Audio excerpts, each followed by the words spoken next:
مطالعہ کرتے ہیں نا تو حضور علیہ الصلوۃ والسلام نے سب سے پہلے مزدوروں کے، غلاموں کے اور مملوکین کے حقوق کے لیے آقا علیہ السلام نے آواز بلند فرمائی ہے۔ اچھا، محنت کش طبقہ جو ہوتا ہے، مزدور جو طبقہ ہوتا ہے، وہ کسی بھی معاشرے میں اسلام کے لیے یا اس معاشرے کے لیے ریڑھ کی ہڈی کی حیثیت رکھتا ہے،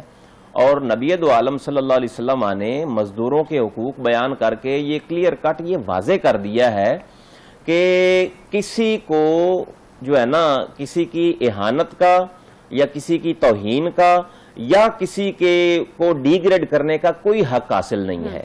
مثلا میں یہاں پہ حدیث پڑھنا چاہوں گا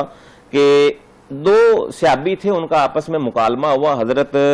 معرور بن سوید اور حضرت ابو ذر۔ معرور بن سوید کہتے ہیں کہ میں حضرت ابو ذر سے ملا تو انہوں نے نا بہترین لباس پہنا ہوا تھا، اور ان کے ساتھ جو ان کا غلام تھا نا اس نے بھی ان کے جیسا جو ہے نا وہ بہترین لباس پہنا ہوا تھا۔ تو اب میں نے ان سے پوچھا، معرور کہتے ہیں میں نے حضرت ابو ذر سے پوچھا یہ کیا وجہ ہے جو تم نے لباس پہنا ہوا ہے وہی تم جو ہے نا وہ تمہارے غلام نے لباس پہنا ہوا ہے، تو اس کی وجہ کیا ہے؟ انہوں نے کہا کہ ایک مرتبہ میں نے اپنے غلام کو برا بھلا کہا، ان کی عزت نفس کے حوالے سے کوئی بات کی، تو رسول اللہ صلی اللہ علیہ وسلم کو پتہ چل گیا۔ اب دیکھیں، عزت دینا، جو ظرف والا بندہ ہوتا ہے،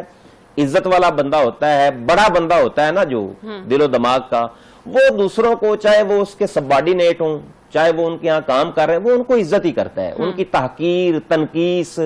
اور اس حوالے سے ان کو کبھی بھی ڈی گریڈ نہیں کرتا ہے۔ اب یہ دو صحابی جو ہے نا وہ آپس میں مکالمہ کر رہے ہیں، وہ کہتے ہیں کہ میں نے اپنے مملوک کو، اپنے غلام کو ایک مرتبہ جو ہے نا برا لفظ کہے تو آقا علیہ الصلوۃ والسلام نے فرمایا اخوانکم خوالکم، تمہارے یہ جو سبارڈینیٹ ہیں، مملوکین ہیں، یہ تمہارے بھائی ہیں،